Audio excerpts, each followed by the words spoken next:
حضرت عبداللہ ابن عمر رضی اللہ عنہما فرماتے ہیں کہ 5 راتوں میں دعا رد نہیں ہوتی، ضرور قبول ہوتی ہے۔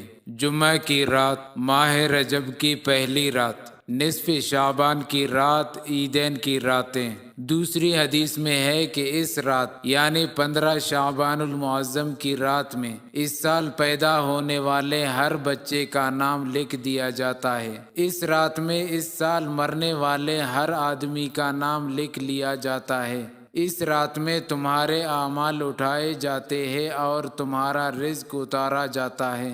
ایک روایت میں ہے کہ اس رات میں تمام مخلوق کی مغفرت کر دی جاتی ہے سوائے 7 اشخاص کے، وہ یہ ہے: مشرک، والدین کا نافرمان، کینہ پرور، شرابی، قاتل، شروال کو ٹخنوں سے نیچے لٹکانے والا اور چغل خور۔ ان 7 افراد کی اس عظیم رات میں بھی مغفرت نہیں ہوتی جب تک کہ یہ اپنے جرائم سے توبہ نہ کر لیں۔